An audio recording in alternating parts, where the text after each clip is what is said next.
This episode of the Peepshow Podcast is sponsored by Quick and Dirty Media. Are you an independent content creator, webcam model, or clip maker? Quick and Dirty Media can help you with your video editing and production needs at a reasonable price, allowing you to devote more time to creating your content. As a special offer for Peepshow Podcast listeners, the first 5 content creators who submit a video for editing will receive their first order free. Make sure to use the promo code PeepshowPod. Find Quick and Dirty Media on Twitter at QuickDirtyMedia or send an email to info@quickanddirtymedia.com. Quick and Dirty Media is proud to be an adult-friendly business. Welcome to the Peepshow Podcast. News and stories from the sex industry. With Jesse and PJ Sage. Welcome back to another episode of the Peepshow Podcast. This week we will be talking to Ignacio Rivera, founder and executive director at the HEAL Project. They talk to us about healing from childhood sexual abuse, paths to sexual liberation, and why sex education needs to focus on communication, boundaries, and consent.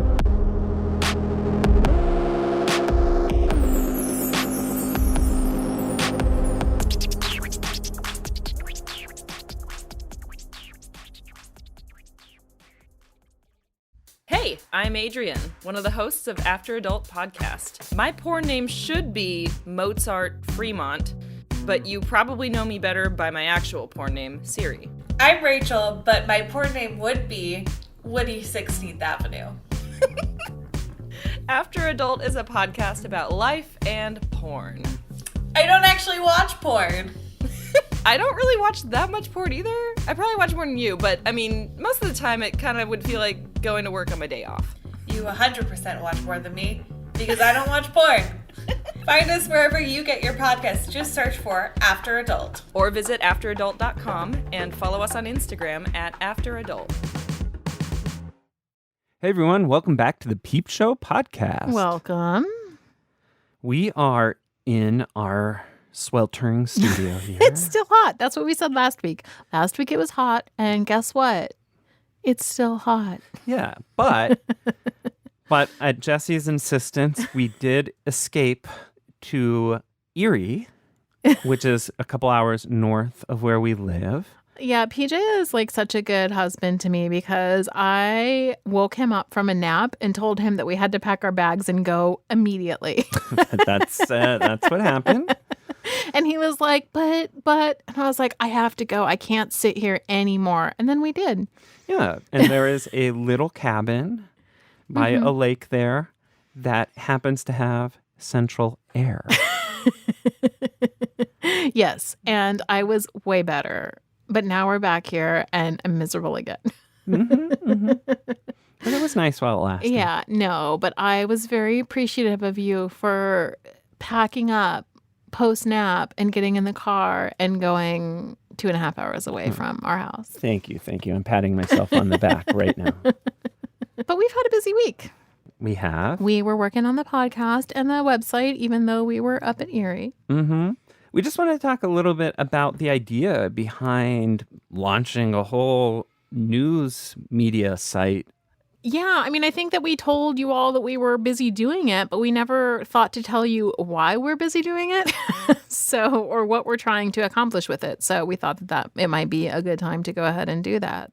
Definitely. And I mean, you know, there's a number of different reasons. I mean, we are both writers after all, so it's great to have a platform. And Jesse's column was furloughed because of COVID. And so she's itching to write a little more now that she has some time off of writing locally. But mostly we're really motivated by the fact that we believe that there is just a lack of performer-centered reporting within the adult industry or sex worker-centered reporting. Yeah, I mean, there's been, particularly during COVID, and I think this is something like COVID kind of spurred a lot of this on because When social distancing started, there was a ton of attention on sex workers and how sex workers were faring during this. And that meant that an article came out in every major publication about what's going on with sex workers during COVID. And then also there was a lot of internal conversations. But what it kind of highlighted to us is that the mainstream writing that was happening about sex workers was happening from journalists who weren't themselves sex workers, by and large, for the most part. Obviously, some sex workers, including myself, were writing, but for the most part, most of these stories were being written by non-sex workers. And then the insider news sources that we have, or writing sources that we have, are XBiz and AVN, and those are trade publications, which are much more concerned with the businesses and not with the people who are working within the industry. So we thought it would be really important to create a platform where sex workers could tell their own stories in their own voices and kind of fill that gap. Definitely. And I mean, we should say that, we're not the first people to do this. Oh, sure. And we're, not the only people out there doing it. There are some great publications like Tits and Sass, like Stoya Zero Spaces. Yeah. But we do feel like there, on the whole, is not enough platforms for sex worker voices. And we really wanted to be able to promote writing about things that are relevant to adult performers and sex workers, but, importantly, also writing by adult performers, and other sex workers. And so we're doing that. And part of how we are trying to accomplish that is by creating a writing grant program. We're taking donations, and our goal is to have a fund that's specially dedicated to paying sex working writers to contribute to our site. And yeah, because we firmly believe that sex workers should tell their own stories. We also believe that they should get paid to do it. Definitely. So yeah, we are trying to make that happen, and it's difficult right now. We're on kind of a shoestring budget, but we're working really hard to create a space, and to be able to fund that space. And of course, we are seeking donors for our fund, but we're also seeking sponsors for the site and advertisers for the site, so we can, make this thing viable and sustainable for the long term. Absolutely. And to help us with this effort, we brought Courtney Trouble on. They are helping us with all of the marketing for the site. So actually, one of the things we should say is that if you're interested in ad space or in donating to the Writers Fund or all sorts of things, you could also talk to us, but you could also talk to Courtney Trouble. Yeah. So thanks, Courtney. I'm doing like the heart hands thing, but you can't see it over the podcast. Yeah, Courtney's been doing a really good job of helping us to launch this project, to get it up off the ground, and we are very appreciative to them for that. The other thing that I want to say is the way that this site is being built out right now is really incredible. We're very happy with it. So we obviously have the podcast on there, but we also have some reported pieces. We have some essays. We have some reviews now. RT Collins has been killing it with some great reviews for us. So yeah, you should check those out. I have an interview series with sex workers talking about what they do when they're not doing sex work. I've been working on that. There's all sorts of things that we are trying to develop and establish there, and we would love your support. We also would love your views and your feedback. So give us your eyeballs. No, seriously. We're working really hard to create a thing that we think people will really like. So please check it out. And that's it. I don't think there's anything more to say. I think we should just go ahead and jump into our interview. Okay, let's get to it. Here at the Peepshow Podcast, we talk a lot about supporting sex workers. And one way you can support sex workers is by paying for your porn. In the spirit of Pride Month, why not take this opportunity to support a trans-owned and operated queer porn collective? Trouble Films offers a wealth of different kinds of porn and erotica. We love it, and we know you will too. Go visit them and check out their films on troublefilms.com or on sites like pinklabel.tv or Hot Movies.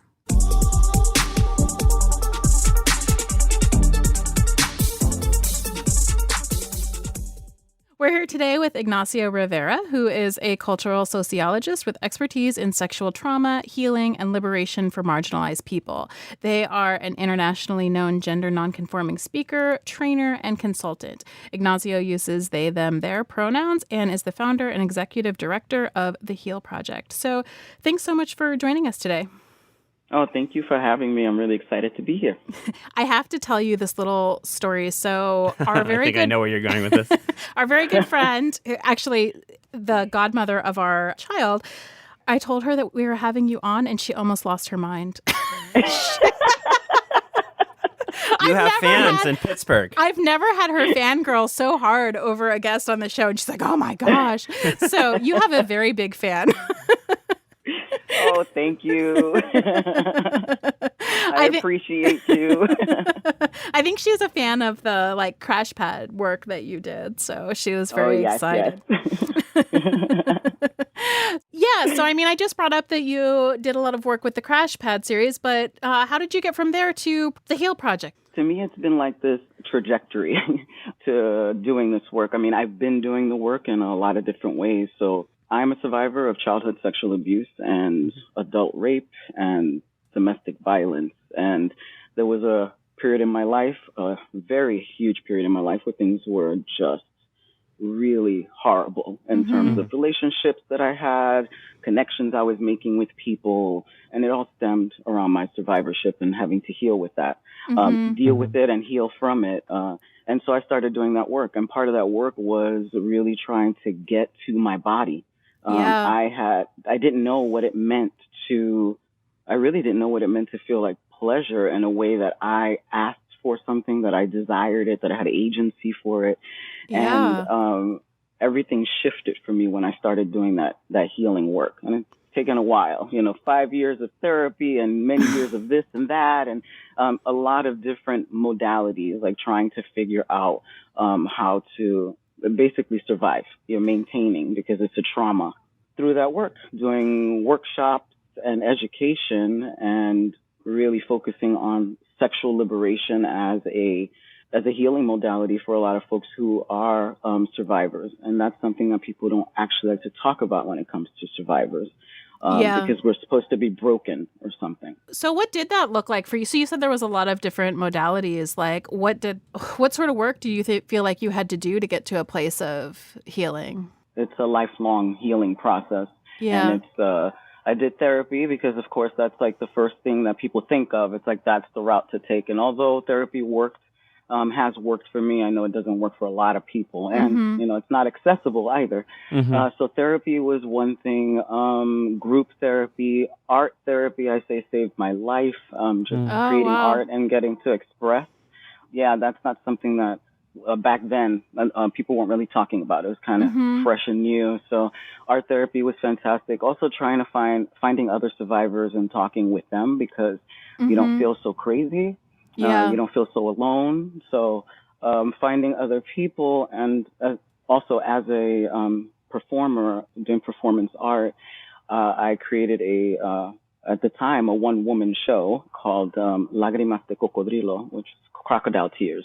And it was my personal story about incest and sexual abuse and coming to terms with it, and all of the things with my family and kind of coming out of that. What was that like to do a show like that about your family? Well, it was really concentrating on myself and my daughter.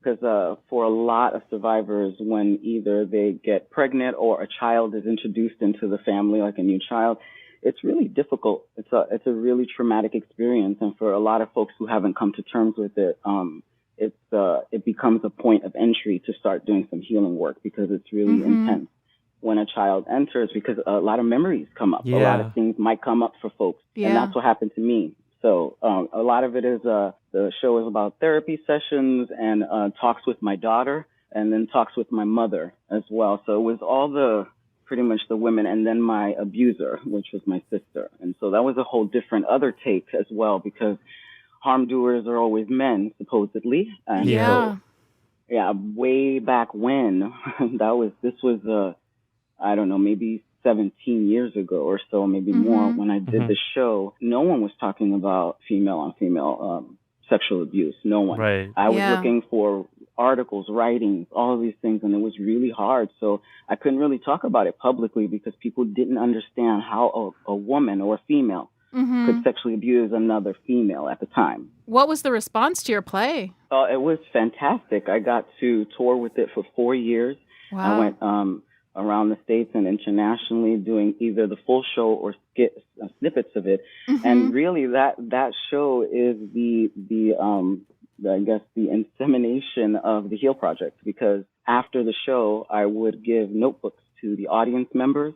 And for 4 years, I did that. I collected everyone's comments, questions, statements, all of that. And so the show actually was community inspired. And wow, I edited the show and added pieces to the show because of what people wrote in the book. Oh, wow. And so it kept going that way. And I shared information to people about where they could get help if people knew about any sexual abuse. But what happened with the show was no one actually joined my group because HEAL stands for Hidden Encounters, Altered Lives.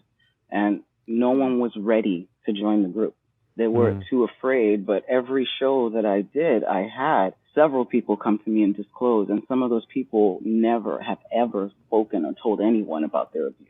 Wow. So I became a container for a lot of people to just tell their stories, and I honored that container like I did. I was doing a lot of healing work to release that, and so through the performance I was able to release that and do some education, even though people weren't ready to come out as survivors. Now, almost 20 years later, we got the Me Too movement, and people are, coming out and saying, no, that this is an important issue to talk about. Were there times that being that sort of container was really hard on you? That's a big, emotional Yeah, I was thinking about, burden. especially while you're, processing your own history of your own trauma to also hold other people's, at the same time. What was that like? Well, it actually was good for me because I when they ask people what is your love language, my love language is service. And so when I am just fucked up with my own shit, it feels so much better to help someone else. Yeah, that makes a lot of sense. Yeah. Yeah. And it puts stuff into perspective for me as well, so it actually helps me in the long run when I'm helping other people. So doing that, but also doing my spiritual work really helped keep me grounded. And also I wasn't really doing continual work with these folks. So it wasn't like I was really allowing for triggers for me. I was hearing them. And for me, it was just a beautiful exchange. Like, thank you for trusting me to take this information and now release. Let it go, and now move forward. Hopefully move forward to talk more about it. And so I was happy to be that person. Do you think that you gave, it sounds like you did, but do you feel like you gave a lot of space for people who did have experiences of abuse from women? Well, I actually got to talk with one other person who stayed in communication with me, actually, and told me about their abuse of their mother abusing them. And, we talked a little bit about it because it was like they reached out because they were like, yeah, this is rare. Nobody's talking about this. And, so we just kind of, became, email friends there talking about, sharing information. But either people were just too afraid of it. And some of them didn't name who their perpetrator or harm doer was. Right. They just said, your story is mine, or I'm a survivor too. Yeah. Yeah, tell us about the HEAL Project as it is now. So you're saying the HEAL Project started back then, or at least the germ of the HEAL Project started back then. Can you tell us about the evolution and how that unfolded over time and developed into what it is today? Yeah, so the evolution of it was actually doing workshops and doing things within the community that wasn't specifically talking about sexual abuse, because that's not cool. Nobody wants to talk about sexual abuse. So I started talking about what we were trying to get to, sex, sexual liberation, getting to our bodies. So people were interested in that. So I was doing workshops on polyamory. I was doing workshops on, sex, how to, around how to communicate. how to, how to have a healthy relationship, how to break up properly, like things about how we connect with one another, Yeah. And so people really like that. And then I formed a good community with folks. And then I, stayed connected with them doing play parties and just doing sexual liberation work in that realm, and also connecting politics to sexual liberation. So right now, I think like sexual liberation has been predominantly white, and it has been seen as pleasure politics. And I say, yes, there is a piece of it that's all about pleasure because I want to have my fun.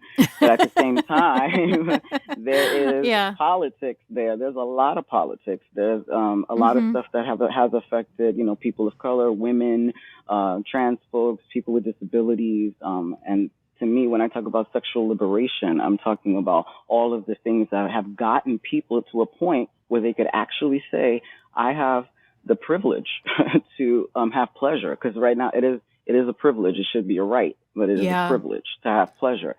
So it's all of that work with the sterilization of poor women and disabled women, poor women of color. Yeah. All of the things, all of the government ways that have controlled our own bodies, women on welfare who have to get Norplant. Right. All of these things connect to sexual liberation. So when I shared that with them, they were like, oh, this isn't that white thing that people are talking about over there. This actually affects us. This affects us. And so that was integrating talks of healing and stuff, because every time I did those workshops, somebody disclosed that they were a survivor. So I didn't have to say this is about survivorship or anything. It was going to come out, because that is an issue for so many people. And that's how I did the work like that. And through that work and the sex parties that I was doing, I got hooked up with working at sex shops and learning about products and toys, and then got into the adult film industry that way. Yeah, that's really interesting. So how do you frame sexual liberation? How would you define it if you were going to define like what the mission of sexual liberation is? Oh, that's actually funny. I was just talking to my coworker about this, because sexual liberation, I have asked that question of hundreds of people, and I have even recorded people responding to that question, because it's so different for so many people, right? It depends on who you are, where you come from, what you know about desire, the education you got around this stuff, what you know is a right for you to have and not. So it really depends. But I would say, like, at the core for me, and I'm sure I'm going to leave out some stuff, but at the core, sexual liberation is like the fundamental right, just the fucking right to do with your body what you please, and with others consensually.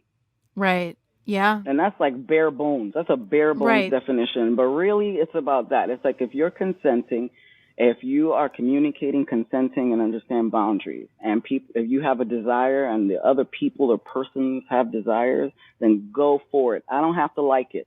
I don't have to see it. That's your shit. I can do my shit. You do your shit, Yeah, I mean, you say that that's a bare bones, and I completely agree with you. But for some reason, it's so difficult to achieve that. And I say that as like a sex worker, as part of the sex work community. People do not think that everyone should have the right to be able to use their bodies consensually in the way that they want to with people that they want to do it with. And there's all, so, I mean, obviously. I mean, that's also true for women. It's true for it's me true as an ex-Catholic. And I think that, when we say like that's so basic, it seems basic, except that it's something that is just not accessible to so many people for so many reasons. Exactly. And so for me, this is about the reshifting of how we think about sex and sexuality and gender in this country and this world. That is my mission. It's a reframing, a restructuring, because right now the ways that we think about sex, sexuality, and gender is just so fucking limiting. Yeah. It is just so tiny and so small. We have no fucking imagination, Yeah. So it's just like we need to be thinking about it in bigger ways, and not just for the pleasure part. I mean, that is a beautiful section of it, but a bigger piece for me is when I say sexual liberation, a big, huge pillar of that to me is simply connection. Communication and connection. How do we get there? Because I believe that we, humans suck at communication. Yeah. We suck. Like we Yeah. really do. Yeah. We don't get any kind of proper information about how to communicate with one another, how to be honest with one another. And this is why things get so complicated and tricky, right? Because I feel like the work that I do is about teaching families to teach their children, right? Because we can talk about sex education in schools all we fucking want, but that's not going to be the place that they are going to get it fully. Of course, sometimes we need the backup. We absolutely need the backup for schools. I think schools should offer that, but I think that it should be also in the home. And obviously, for many reasons, we don't have it in the home, either because families don't know, they're scared, or because of religious practices or cultural beliefs. There's a lot of different reasons, right? And so the HEAL Project is, we are clear that there is no cookie cutter model. There is no cookie cutter model to teaching holistic sexuality. There's no cookie cutter model for sexual liberation. And that is the problem. That is the problem. Our message isn't sellable, right? Because you need, can I have this nice little neat thing over here? Here, I got the answer for child sexual abuse right here. It's not going to ever be that, people. It is going to be constant work, intentional work all the time, pushing back on ideas. The work that we're doing now might change 4 years, 5 years down the line, because we have to continually look at how everything shifts and changes, right? So it's like working with families to talk to their children. First, we teach the older folks, because sometimes they don't know what to talk about. And then we have them integrate this kind of language and lifestyle into their home. So it's not about having one talk with your kid. This is about completely changing the fabric of how we communicate with our children. So I'm actually saying that we need to look at the power we have over children and how we treat children as property and how we do not give children information that is vital to their lives. It's already proven that sex education saves lives, period. It saves lives. So there are many, many barriers to that, but we are willing to work in community with people trying to find harm reduction approaches to getting some vital information, something that's going to help, right? We're not going to throw people away and say, well, they say no to the sex ed, so we're going to find another way. We're going to figure out, because at the end of the day, this is not about teaching your kids how to put a penis in a vagina. This is about how human connection actually happens in a healthy way. Period. Right. How to communicate with somebody, how to respect other people's bodies and boundaries. Empathy. Yeah. Right. And that's not what they teach in sex education. No, and, it's interesting. Like, we have a couple of teenagers, and I remember when they first came to us and said, this is what they told us at school, because I asked, what are they teaching you in sex education? And everything that they told us was mechanical. And I had to say, okay, that's a part of it, but that's not even near the biggest part of it. There's so many other things that go into sexuality that's not about, proper condom use. Right. And that's not there's like taught. the whole emotional level and like you said, empathy. And it feels like that we as a society are so invested in this idea of innocence for children that we're afraid to have conversations about, like, I don't know, about what sex and what communication looks like, because we're afraid that somehow we're going to spoil innocence, when really, like, I don't know, kids are going through puberty. Like, of course they're thinking about this stuff. And, and it's like, and it's complicated. And I think, unfortunately, at least I know when I was growing up, I felt like very alone in that. My only source of information was my friends who had equally not very little much experience, and like we're equally bad at communicating. So it's like the blind leading the blind. Yeah, exactly. Yeah, so, I mean, you're talking about the fact that there's a lot of barriers to how we talk to our kids and as a culture, how we talk about sex. I mean, what do you think that some of those are, and how do you think that we can overcome that and have, like, better conversations within, like, our family structures that create more healthy attitudes or more healthy relationships to our own bodies?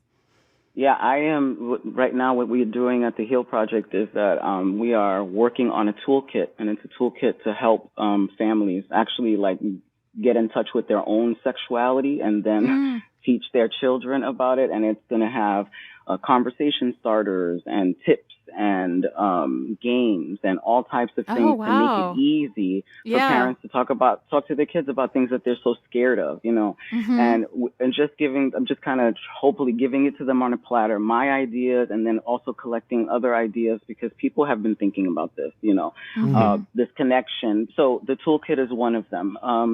Another thing is the education that we've been doing, workshops, and really connecting with like family groups, community groups to really talk to parents and tell them why this is vital, right? We take every angle, the CSA angle, we talk about sexual liberation, but we're also, this is a really important time because like we could also reflect on media, everything that's happening in the media. We try to use what's in the media. So the HEAL Project is an educational program and educational project, and we use media as a vehicle. So we have this program called Pure Love Talks, which is me and my daughter, and that one is concentrated on talking with parents and their children. And my daughter's talking from this perspective of being my daughter and also being a new mom. And then I'm also talking about my perspective being a mom and then a grandparent. And so we share kind of these information and tips and just humanize that it's not easy and we're just, you know, all growing together. And then we have connecting the dots, which is this one is using everyday media stuff to really show how this is connected to what we're talking about, that it's not so far-fetched, that it's not so separated. So we did 2 so far, and the first one we did was an analysis of How to Get Away with Murder. We did an analysis of the entire season, and I don't know if y'all watched that or I don't want to be a haven't spoiler. seen it. Should we watch it? Is it good? It's awesome. I loved it. Yeah, and then at the end of it, it was 6 seasons. We we analyzed the entire seasons because we felt that there was a connecting theme there that we don't think anybody saw or people weren't really talking about. And so we did that. And so then we watched Loose, which was a movie about white parents who adopted a black kid from a war zone.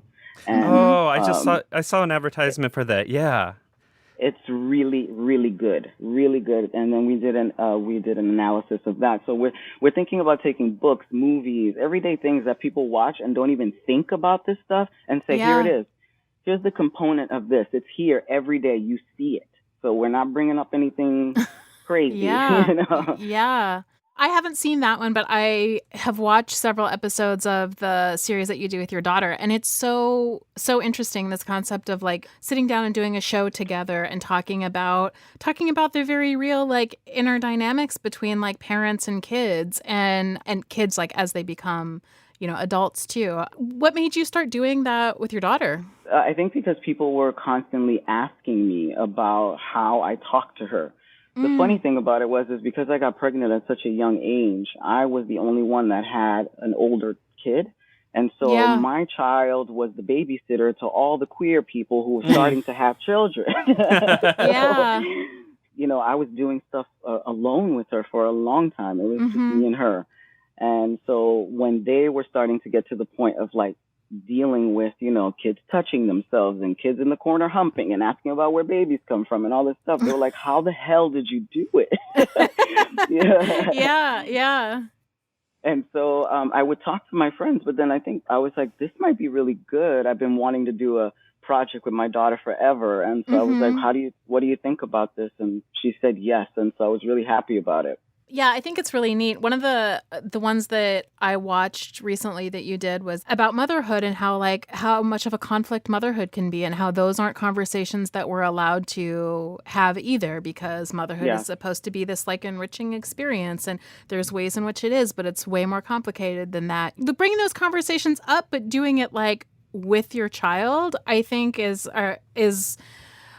really powerful to be able to talk about like how did this change my life, but also like what are your responsibilities to each other, you know, not just moving in, you know, one direction. Right. Yeah, that show has definitely given us some more stuff to grow on. Like the last couple of episodes, you know, like I did one about an accountability to my daughter for secondary trauma.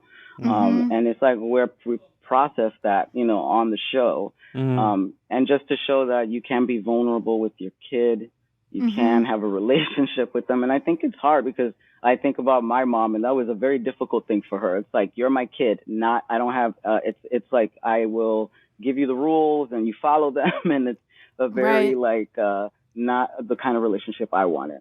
But I also think this is about the wounds, like just the way that people have raised their children, the way they talk with them. And I think it's really a lot based in fear. And I want to move away from fear-based stuff into, coming into like just wanting to be educated so that you can have the information and then choose with that information.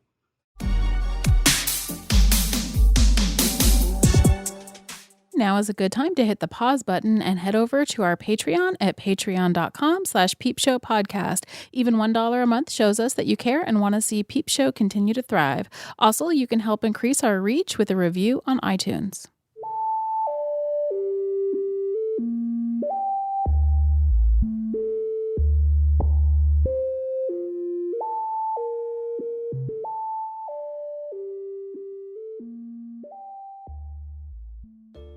Did you have to be pretty deliberate about not repeating the same patterns for how you grew up and instead having something different with your daughter, or did that seem pretty natural?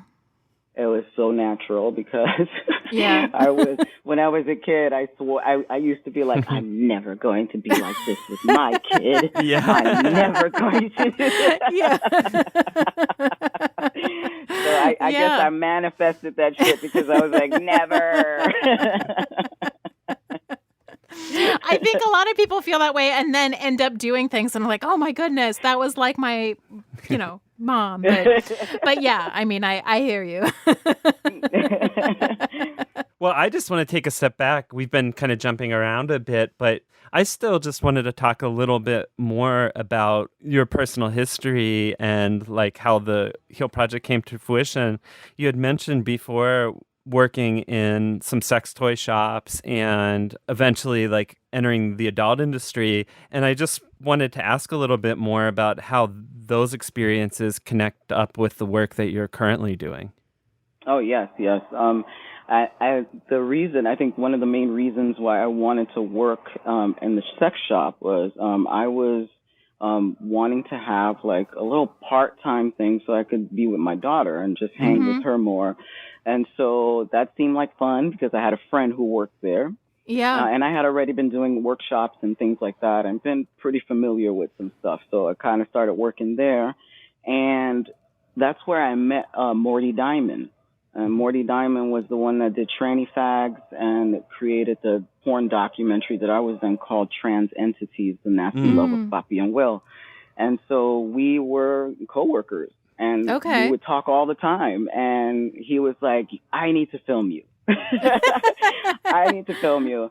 And I had thought about it for a long time because for me, that was a part of my sexual liberation. It was a part of getting out of like exploring my own body and my desires and what I wanted to do with it. So I was really experimenting a lot and doing lots of wonderful sex and doing all types of things that I had never thought I would be doing. And so I was like, yeah, this sounds good. We did a documentary and it was great. I mean, we had a great response to it. And I really liked doing it. I just like, first of all, I'm an exhibitionist, so I loved it. And it was just, it was a really healing experience for me to actually negotiate what I wanted to do, or even like on screen or off screen, just negotiating what I want to do, doing it and having fun while people watch, and then having people tell me that they watched me and it was fun. I mean, that is sexual liberation. I can assure you that I know at least one person who loves watching you. and also to add to that, it's like, one, as a person of color, two, as a person who identified as fluid and trans. And so when I first got into porn, I still had my breasts and everything, and I was out as a gender nonconforming, trans person, and it was so liberating to have my chest, my breasts, and say I am this, and being like accepted and being able to do porn in that way. Yeah. Felt really fucking awesome. I loved it. And so it felt good. And I know it made a lot, it meant a lot to a lot of people of color, a lot of trans people, because I have had trans masculine people come to me and be like, thank you for being so free sexually. Like, you allow me to know that is possible for a trans masculine person to do. So it really opened up the conversation about desire. Not, I didn't open up the conversation. I continued the conversation that has been started for a while now. I like that. I'm happy that I added to that conversation about, that masculinity can be this. You can get fucked. You can like pleasure. But again, this is all stemming from all the messed up information that we get about sex and sexuality. So to me, all of this, like talking about sex and sexuality, is key to so many things that we are like experiencing right now today. This is the aftermath of all of the shit. So for me, it's starting way at the beginning, which is, talking to children. And so that was a connection for me, like being liberated that way and still talking to people about being liberated, and people knowing that I was a survivor and doing porn, and people were like, wow, you can do that? Like, why would you want to? I thought that you were supposed to be broken. If that's, So I was like, no. I said, sometimes we get a little broke, but we okay. We get there.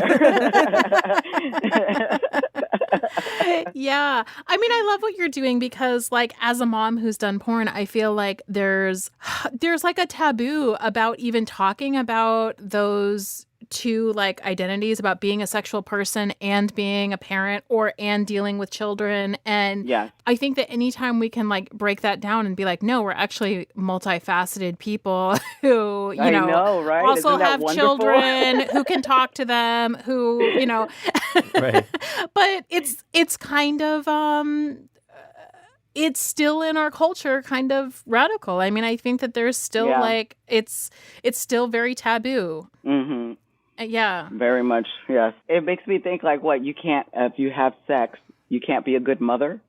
Right. Like, I mean, how did you become a mother? Yeah. I know. Where do all these children come from? Yeah, but I mean, I think that there always is this, and anyone who, I mean, I happen to be like, out, this sounds ridiculous, about like having had children in my life. And it's interesting. I happen to be an out mother. I totally get that. Yeah, it sounds ridiculous, but it's funny because like we put out a couple of shows about sex working mothers, and there were so many. And I mean, this is probably, you may resonate with this. There were so many mothers who wrote to me who were like, I don't tell anyone that I have kids. I have this whole family that like I'm afraid to be open about. And some people were just like DMing me like, thank you for talking about this because I'm afraid it will either ruin my career or ruin my like custody issues or something. So, just having people who are talking about, being both in the sex industry and also being like a parent and the whole world not collapsing, is really powerful to people who feel like they can't get there. Yeah. People are. No, I was going to say that when my daughter was young and I was in the midst of doing all of the work and doing play parties and talking about sex and dating, and being, happily dating, there was a point there that I remember so many people were talking about me and saying horrible things about me and shaming me. Because of the life I was living and showing pity for my daughter, pity, which is really funny because most of those people years later just commend me on how of a fucking awesome mother I am and how I raised a wonderful daughter. And I'm like, I remember you. I remember when you were saying those things. But I think it's a process for people because they think, oh, sex, that this is too much. And it's all negative. And I'm like, I'm just living my life. I'm trying. This is my healing journey. And I often say, and people don't get it, but I often say kink and sex is my medicine. It's my medicine. And it's mine to have, and I can have that if I want it. And it's the thing that brings me joy because I have control over that now. Yeah. I get that. And importantly, it doesn't have like have to have any negative impact on being a parent. Like, Right. Exactly. like those two things don't have to be in conflict at all. In Right. fact, No. like learning to be comfortable, like talking about your sexuality and talking about sexuality probably just like makes it easier to have those conversations that we should be having with our kids. Yeah, absolutely. Yeah, so I mean, we were talking a little bit before we started rolling, and one of the things that you said is that you've had a hard time getting funding for your project. Do you want to talk a little bit about that and what kind of challenges you've had?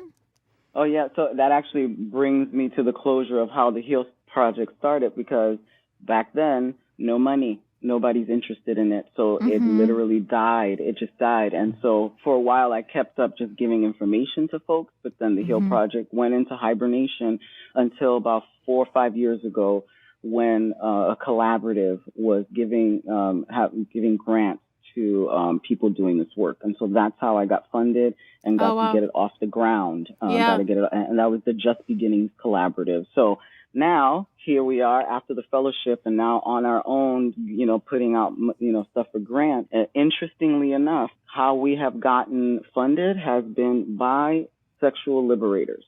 That's where those are the people that get us and are giving us money. So we're not going to get money from the government, because we're talking about the sexual liberation of children. It's like, what? They don't know what that means. That's scary. Right. And so part of me, I talk to my co-partner, Redvi, and I'm like, do we want to change language, or do we want to say fuck it and continue pushing the envelope and getting money elsewhere? Because I think the way we want to do things is the way we want it. It's our little, our take on how we want to do this work. And I think, and it's important to us, it's important to us to get it out like this and not make it, not use the sexual liberation of children, not talk about the rights of children, and the healing of survivors, and, like all of these things. Yeah. Oh, I was just going to say, I mean, that just seems really important. Again, because getting back to our previous conversation, it's just like we talk about children like we should keep them like hermetically sealed and like, non-sexual beings until they're 18, and then we just throw them to the wolves. Like, Right. And it's just, it's uncomfortable for a lot of parents and I think a lot of government officials, but like reality check, like children are sexual, and and we have, I think we're seeing like, with all these sexting debates and all these other things right now, that's really coming into focus. But I think a lot of people really are having a tough time having those conversations because they just frankly have a hard time admitting that children are sexual in the first place. Yeah. And it's like just denying them things. We think that that's going to help, but we know that doesn't, because they're going to find it anyway. If they want it, they will find it. Right. And so it's better to have information about the thing. So that I think that some parents think that if you teach them, they will do it because now they have the information. Right. And I'm like, no, if you teach them, actually, they're less likely to do it. Actually. Yeah. Right. Yeah. Because they have all the information. Like, even my own daughter, who it was like sexual liberation up the fucking ass in my house, and she didn't have sex until she was like, I think 19 or 20. Oh, wow. She didn't have, she did not have sex because, she's like, okay, I got all the info. There's no major crazy thing that I'm like, what is that? Right. Right. Yeah. Yeah. And I mean, teaching children to communicate, I'm sure, is also, a big part of that's teaching them how to say no. And I presume that when you're talking about sexual liberation, part of liberation is saying what you don't want and what you're not ready for. Exactly. You're learning your own boundaries and desires. Exactly. And I created a holistic sexuality model that breaks down some of these, the ways in which, we think about holistic sex. So part of that, I start off with curiosity, because I often say, like, when we talk about sex, I don't think we ever talk about curiosity, because it's never a part of what the person is thinking. We just think about the mechanics, about this is how you get a baby, heteronormative, and that's not the only way to have sex. So a holistic sexual approach is talking about curiosity, desire, It's talking about the different ways in which sex could happen, because it's not just one way. This is about spiritual sex. It's about BDSM and kink, fantasy, role play. It's about all of these things, you know. But the thing that the undercurrent of that, the thing that holds it all together is communication, consent, and boundary setting. Yeah. Those are the things that hold it together, you know. Are there the things that make all of that possible, that make all of it desirable and possible? Yeah. But it's a scary notion to think that we would live in a world that it would, you know, that kids could talk freely and ask questions. Like, oh my. I did a media campaign called Sex Ed Is, and I asked many people to answer 4 questions. And one of the questions was, when did you first learn about sex? And just about the majority of people said they learned about sex when they were being molested or when they were being raped. Oh my God. That was the first time. And so that was a huge eye opener for me. Yeah. That's the first time, because they didn't know anything. We didn't know anything. I didn't know anything. You know? So there's like no way to understand your own experience if that's the first interaction you have. Yeah. Yeah, it's so confusing. And we already know that, like, when it comes to child sexual abuse, it's almost like 80% or more are family members or close acquaintances. So it's not a stranger, or like how they portray it on TV. There are strangers that do things like this, but the majority are, you know, familials. And so that's another piece about the communication. People are close to home, so we want to be able to really have a connection with our own kids so that we know what's going on. And I know that's hard when we think about poverty and, you know, people having to work and all of these things. And this is why we want to find those harm reduction approaches to doing this. Yeah. You know, one thing we haven't talked about, and I'm just interesting to hear your thoughts and how this fits in, is solo sex, especially, you know, with regards to children, because, you know, presumably that's a lot of how children, you know, first start to understand and make sense of their sexuality, though, as you said, you know, for many people, unfortunately, that's not. But I just wonder how that fits into the conversation. Solo sex, you said? Yeah, or masturbation, yeah. Oh, okay, yes. In terms of children masturbating and stuff, I mean, I get that asked all the time with parents. So, like, what do I do if my kid is touching themselves? And I'm like, masturbation is healthy. It is very healthy. All you have to do is teach them, create the boundary with them, right? It's like, my daughter was doing it, and I was like, what are you doing? What's that? You know, and she's like, I'm doing this. And it was like, she's telling me so nonchalantly because I'm not freaking the fuck out, right? I'm just like, so what's that? And she's like, oh, I was doing this because it feels good. And I'm like, oh, okay. And I was like, and that's totally fine. I said, but why don't we do some privacy, right? Yeah, so, and then we talked about privacy, and then we talked the difference between privacy and secret and all that. So it's a great way to talk to them. And, you know, when you want to go do something, you go do it. And it's okay, because really, if you make it into a bigger deal, it's like, why is that wrong? Or shame. Shame comes with that, and it's connected to you for a while. Because I still remember all of the things that happened when I was a kid that still, you know, bring up this bubbling of shame, because it was like, don't do that. That's wrong. You can't do that. And it's more because they were afraid. They were afraid that you were going to get into something, and having a conversation would have been so much better. But I think people are just not equipped and are afraid. Yeah. So, yes, masturbation is very, it's healthy. I don't think that it should be discouraged. I don't think it should be seen as anything wrong. I think just it's a great opportunity to talk about all those other things, about boundaries and why does it feel good? Because it's also a great opportunity to ask, how did they know to do that, right? Because maybe somebody else showed them, right? Did somebody else show them, or did they learn about it by themselves, or did they see it on TV? So it's great to just talk to them and be like, oh, did you see that somewhere? Or how did you know that? How did you find out that felt good for you? And it'd be great because you're interested and they want to talk. My daughter talked to me about everything she did when she was a kid. And I was like, okay, maybe we should do a little boundary now. Yeah. I've had that experience with one of my kids too, that I'm like, I actually don't need to know all of these details. Yes. But thank you for sharing. Yeah. Yes.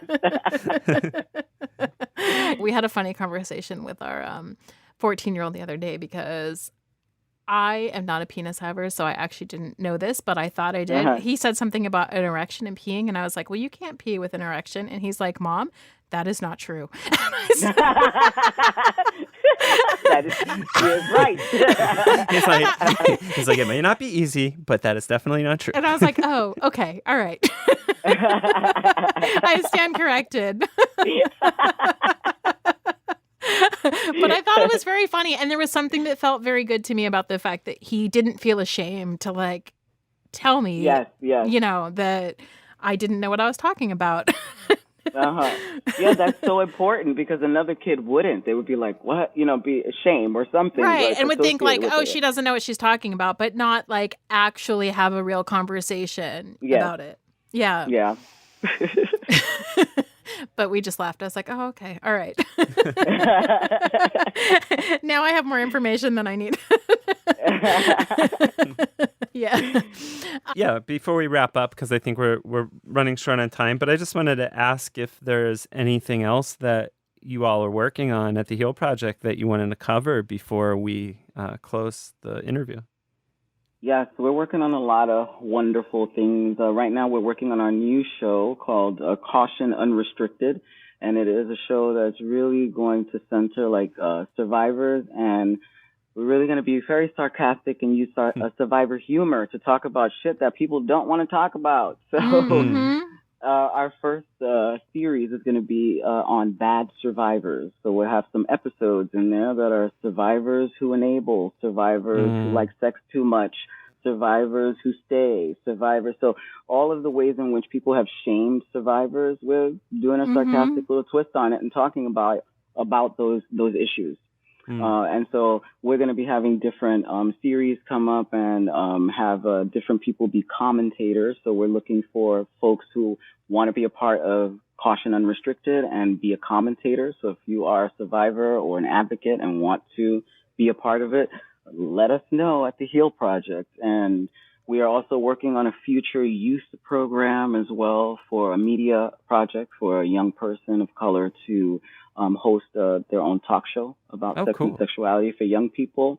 Wow. And we're gonna get into the third season of Pure Love Talk, which I'm super excited about. We're probably gonna be thinking of some new ways to do the show and continue connecting the dots. And we also have Tuesdays with Ignacio, which is people sending in questions, and I answer them every Tuesday. So if anyone has questions about survivorship or how to talk to your kids or healing from sexual violence, you can check out healtoend.org and heal, HEAL, 2, END.org. Great. And where can people find more about you and your projects? On the website, healtoend.org, and then our handles on all social media is Heal to End with 2, Heal to End. All right. Awesome. Thanks so much for talking to us today. Thank you. I appreciate it. Yeah, I appreciate the work that you're doing.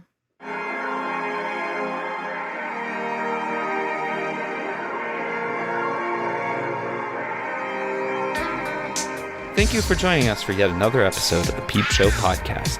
I'm PJ Sage, and you can find me on Twitter at PeachSage. And I'm Jessie Sage, and you can find me on Twitter at sapiotextual or at jessiesage.com. We would like to remind you that we have a Patreon account and would appreciate your support. Please visit patreon.com/Peepshow Podcast. Our music is courtesy of Joe Kennedy. The show was produced by Jessie and PJ Sage. Signing off. Have a great week.